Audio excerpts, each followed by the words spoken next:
So recently I made the questionable decision to watch Disney Channel on cable for 24 hours. I haven't been on Disney Channel in a while. I don't know how many of you have seen what's on Disney Channel recently. With COVID and the move to streaming services, no one really watches cable anymore. And you know what? Fair enough, neither do I. But have you ever wondered, were you ever curious what's going on over there? Because I, you know, who knows what new shows are on there. I remember it when it was Jessie, Hannah Montana, Wizards of Waverly Place, even Austin and Ally. You know, all of these Disney Channel sitcoms that I hold near and dear to my heart. What does it look like now?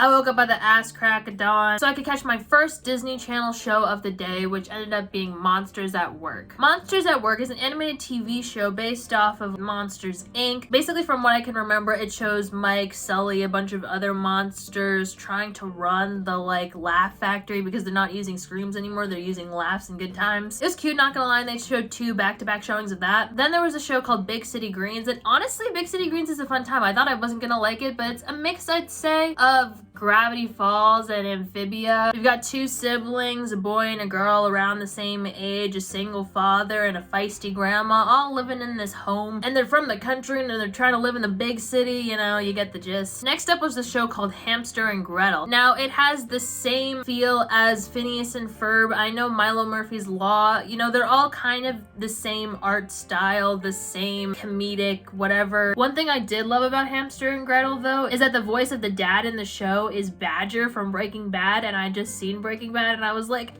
Badger! I had a good time, honestly, but to me, Phineas and Ferb is always gonna be the GOAT. Then, imagine my fucking surprise when Miraculous, The Tales of Ladybug and Cat Noir came on. And it wasn't even just like a normal regular episode in seasons 1 through 3. Oh no. It was in fact an episode from season 5, Multiplication. You know what? It caught me by surprise. I completely forgot that Disney bought Miraculous, but you know what? I love seeing my teenage furries on the big screen. And then the segment was rounded out with 3 consecutive episodes of Big City Greens. The afternoon was started with 2 more episodes of Miraculous Ladybug, one of which was Jubilation, which was not prepared for emotionally, to say the least. We have to wake up. I don't want to lose all of this. Neither do I, my sweet kitty. So kiss me. By the way, if you want to see my reactions to any of the Miraculous Ladybug episodes of season 5 that have been released, you can check me out on Patreon if you so wish. Then we got 2 more episodes of Hamster and Gretel, and then 6 consecutive episodes of Big City Greens. I'm starting to get delirious. I don't know what's going on. I've been sitting here for hours just digesting all of this television. 3 more episodes of Miraculous came out, and then before I knew it, I was watching a movie. They were showing Inside Out for some fucking reason. Was I prepared emotionally to watch the Disney Pixar movie that has made me cry the most, arguably? No, absolutely not. You had me in tears from the time Riley decided to run away from home all the way to the fucking credits.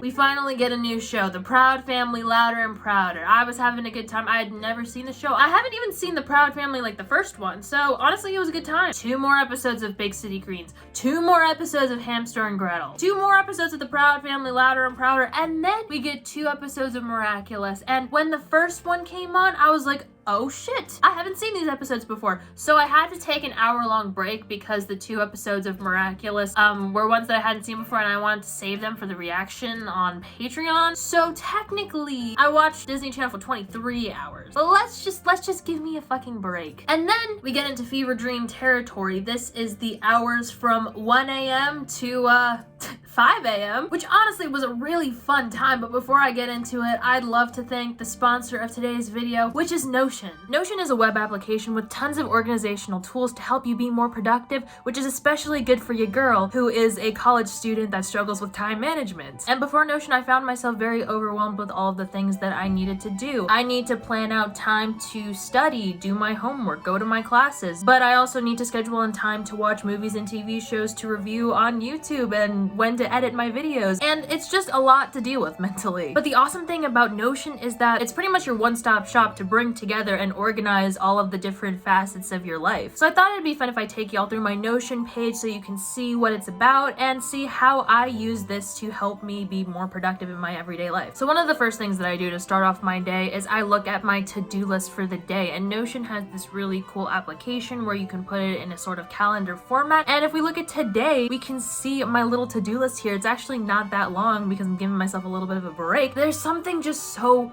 satisfying about checking off stuff on your to-do list. Like, look. I'm so excited to check this off. So then we'll move on to the studio section. I am a college student pursuing my Bachelor of Science in Psychology. I find Notion's organizational layout to be really helpful. Let's go, for example, I'm taking 4 classes this winter quarter. One of these is a logic class, my LPS 31 class. As you can see, I've created a list of all of the assignments that I have. This class happens to have 4 major assignments, 3 midterms, and a final. But then down here, we can see all of the materials that I need for the class. We've got the syllabus, reading notes, lecture notes, and if we go into the lecture notes, there are 5 chapters of notes so far. These are the 2 that I've already reviewed, and in the rightmost column I could put like the chapter assigned to the specific lecture.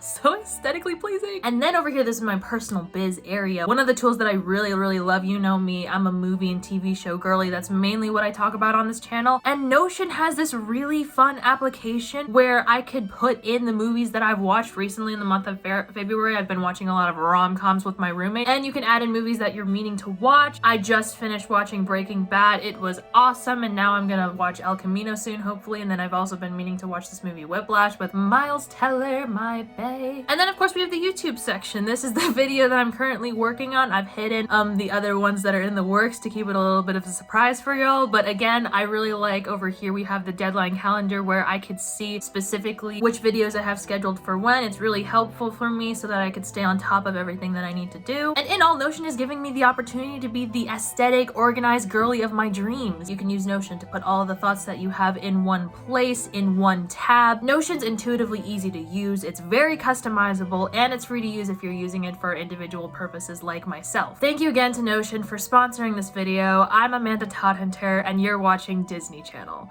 Well, no, you're watching a YouTube video, but whatever.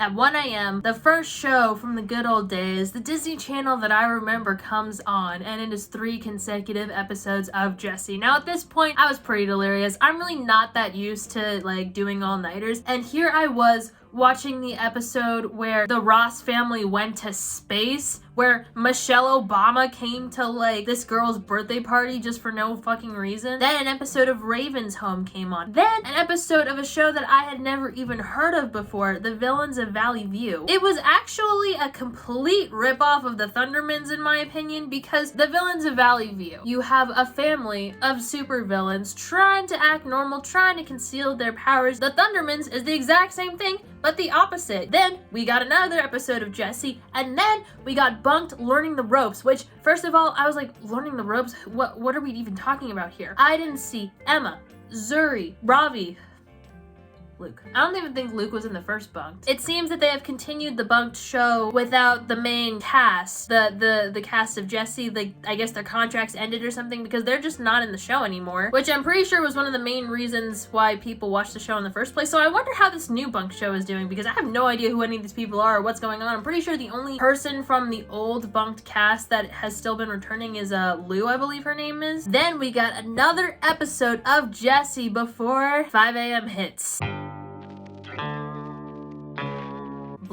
Bluey, one of my favorite shows at the moment right now. I was watching Bluey over and over and over and over again all the way until 8 a.m. Honestly, I was delirious. It was magical. The theme song was playing over and over and over again in my head. I couldn't get enough of it. And that completes the scheduled programming for 24 hours of Disney Channel on cable. Here are some of my thoughts. And I will say, after thoroughly watching this new Disney Channel, I can say without a shadow of a doubt that the new Disney Channel is objectively dog shit compared to the old Disney Channel. Sure, the new Disney Channel has shows that I love, but it doesn't compare to the entire vibe of the Disney Channel before. I feel like one of the things for people who grew up with Disney Channel, one of the very nostalgic things are the commercials in between the shows. Like, sure, a lot of the commercials were promos for the other shows on Disney Channel, but we've got the stars of those shows doing different things like anti-bullying campaigns. I hate Ross Lynch because he's ugly, stupid, weird, untalented, and he gets on my nerves. Some other memorable ads that I noted were Lunchables played quite a few times, as well as Kids Bop 2023. I was kind of curious to see if they were at like Kids Bop 147, you know, because, you know, in the Kids Bops back in the good old days, they did like Kids Bop 21, 22, 23, like numbering out how many since the first Kids Bop, but now they've just like stopped that and went with the year, kind of like Just Dance, I guess. Another thing that I noticed, and I don't know if this is a new thing since like COVID happened, or I don't know when these changes were implemented, but there was a little thing that played over and over again that said, "Don't forget to wash your hands," and it was like an animated drawing of like Mickey Mouse hands. And then they kept saying this is a general audience program for every single program on the schedule over and over and over and over again. Now, I don't know if some sort of law was passed that, you know, is now mandating that they have to say that this is a general audience program over and over again, but it was pretty annoying. Now, I will say that the biggest change that I have noticed with the new Disney Channel is that there is a lack of actual real life actors in the scheduled programming. Now, I did watch this on a weekend, so I don't know if the schedule changes during the week or what, but if we look back at the schedule, from 8 a.m. all the way until 1 a.m., every single show that was played on Disney Channel was an animated show. Only when you get from the 1 a.m. to 5 a.m. time slot do you have shows like Jessie, Raven's Home, Bunked, The Villains of Valley View, but who's even watching Disney Channel from 1 to 5 a.m. except for me? Maybe they're thinking that like older kids such as me or like college age kids, whatever, people that grew up watching these live action sitcoms, maybe they're watching Disney Channel on cable at 1 a.m. for some fucking reason. I mean, they were right, I was there. However, it begs the question, maybe everybody else knew this except for me, but is Disney Channel kind of shying away from these live action sitcoms? I mean, with the death of cable, I guess these types of shows just aren't being made anymore, but it feels weird watching Disney Channel without any live action shows. You know what I mean? I wonder if you were to turn Disney Channel on at any point during the day, like which live action shows are even running during the normal daylight hours? Are there even any more sitcoms being made besides like The Villains of Valley View, which I didn't even know was an actual show until I started filming this video? And then I started to think like, oh, well, maybe is this coming from a more like ethical standpoint? I mean, thrusting kids such as Miley Cyrus, Selena Gomez, Demi Lovato into the limelight at such a young age, that caused them to achieve an unprecedented level of fame that definitely took a toll on all of them in different ways. So now Disney no longer has that platform for super young, you know, child star actors to get into the limelight by being on shows on Disney Channel or whatever. I mean, I guess it's the end of an era. I mean, it's not like child stars still aren't becoming famous. I mean, they're just becoming famous in a different way. You know, they're on a Netflix series instead of on Disney Channel. But I wonder, there was a certain type of universality when kids such as Selena Gomez were becoming famous, because everybody was watching Disney Channel and everybody therefore was watching the same sorts of shows. If you're watching like Netflix, then there's so many different things you can watch. If all these kids are watching Netflix, there's not necessarily a guarantee that they're all watching the same thing. But then again, you know, with popular culture and social media, you kind of know what everybody's watching at the same time, and so you're probably going to be watching the same things as well. Anyway, mainly this got me thinking, is it a good thing that there's kind of this end of an era? No more Disney Channel live action shows, no more thrusting kids into that type of popularity? I don't know. It was a fun era for me, at least, for, I don't know, someone who grew up watching Disney Channel, but who knows? Maybe it's for the best. I wonder if cable TV will always be a thing, or will always be an option, or what's going to be running on these channels. I guess it just surprised me, Disney Channel's complete descent into animation, because I was expecting to see a bunch of sitcoms that I'd never even heard before, because I haven't been watching Disney Channel for a while, but turns out out, I'm pretty much still in the loop. Well, I didn't know all of the shows, but I had a general idea of most of the shows. But regardless, it was a fun time. Anyways, let me know how long it's been since you've seen Disney Channel. What do you think about the lineups? Are you digging the animated shows? Are you not? Anyway, yeah, I hope y'all had a good time. I hope you're having a good day, and I'll see you next time.